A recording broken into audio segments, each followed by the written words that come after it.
Ty Bedison, Chief of Police of the Detroit Police Department. This critical incident briefing has been prepared as part of my commitment to be transparent with our community.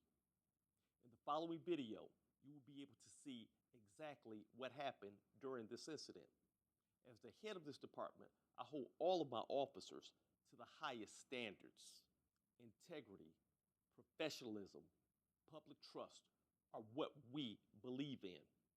This briefing is essential to our core values. You are about to see relevant video footage and learn about other evidence and police procedures related to this case, so you can have a better understanding of what occurred based upon what we know right now. We are in the early stages of this investigation, which can often take up to a year to complete. Our understanding of this incident may change as additional evidence is collected, analyzed, and reviewed. We do not draw any conclusions on whether the officers acted consistent with our policies and the law until all the facts are known and the investigation is complete. A word of caution: the images you're about to see may be disturbing. When a police officer uses force to arrest a suspect or defend against an attack, it can be graphic and difficult to watch. In addition, there may be strong language used by those shown in the video. Viewer discretion is advised, especially for young children and sensitive viewers. On September 18th at approximately 10:20 p.m. in the area of Moross and Kelly, officers approached a business parking lot where they observed a group of individuals drinking believed to be alcohol or intoxicants from clear plastic cups. The officers exited their vehicle to investigate the subject, who immediately turned away from them. The officers gave him commands. He disregarded those commands and took off on foot. The officers believed him to have a weapon based on the imprinting on his clothing. They continued to pursue, giving him commands to stop. The individual at some point during the pursuit drew his handgun and was running with the handgun around businesses, through alleys, through parking lots. Eventually, as Officer A came around the corner of the building, the subject had the gun in his hand while facing the officer, raising the gun. And then Officer A fired shots, which disabled and hit the subject while he was in the process of throwing the weapon or handgun that he was in possession of onto a business rooftop. Officers immediately secured the subject and then rendered aid. The gang intel officers involved in this incident, Officer A initiated commands and the foot pursuit with the subject. Officer B joined Officer A in the foot pursuit. Officer C stayed with the scout car and was able to arrive on the scene shortly after Officer A shot the subject in this incident. Officer B was the second officer in the foot pursuit. At some point during the foot pursuit, Officer B took a different path, believing the subject was going to try to take an alternate route to evade Officer A. Officer B was not with Officer A when the shots were fired at the subject, but was able to catch up shortly thereafter. At this point, we're watching the dash cam footage from the scout car used in this incident.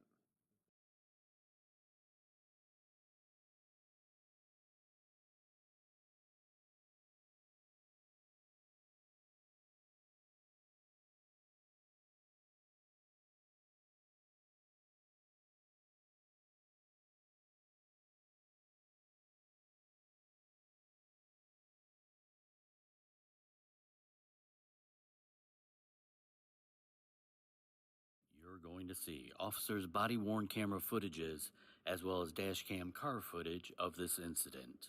Body-worn cameras are used by most officers assigned to field duties.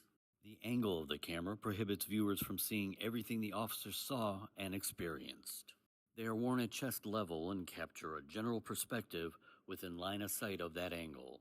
Upon activation, both audio and video will turn on. However, body-worn video cameras have a buffer of video without audio from 15 seconds prior. At this time, we're looking at Officer A's body-worn camera footage.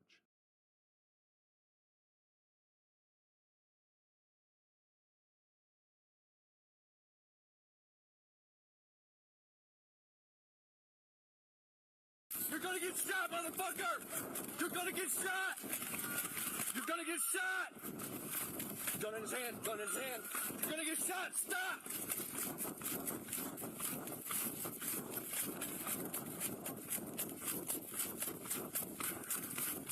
Back through the alley towards Kelly.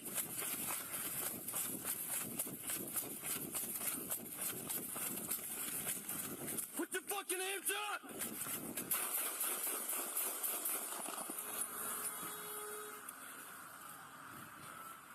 Put your hands up! You hit!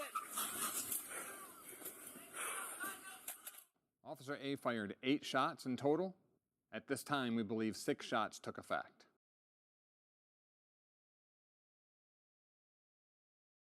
Hello, I'm Second Deputy Chief Grant Ha, Legal Advisor to the Detroit Police Department. For all critical incidents, there are 2 types of investigations: criminal and administrative. Criminal investigations are conducted by the Homicide Task Force, which is led by members of the Michigan State Police and additionally consists of members from the Detroit Police Department Homicide Section and the Bureau of Alcohol, Tobacco, Firearms, and Explosives, commonly known as the ATF. The task force will conduct a thorough criminal investigation by gathering and examining all evidence related to the critical incident. Once the criminal investigation is completed by the task force, it is submitted to the Wayne County Prosecutor's Office, which will conduct an independent review and determine whether or not charges are warranted. The second type of investigation is administrative, which is handled by the Detroit Police Department Force Investigations Unit. They will investigate to see if the involved officers' actions were justified, in compliance with rules, regulations, and policies, and whether it was consistent with training. Based upon the findings of the administrative investigation, discipline may be recommended. If there are issues with training or the rules and regulations, changes may be recommended. Additionally, separate and apart from the disciplinary process, a member's duty status will be changed to administrative no gun, suspended with pay, or if the member's conduct readily appears to be egregious, the Chief of Police will make a recommendation to the Board of Police Commissioners to change the member's duty to administrative leave without pay, but with medical benefits. The latter action removes all law enforcement authority and takes the member's pay away until the member has an opportunity for an administrative hearing before an arbitrator.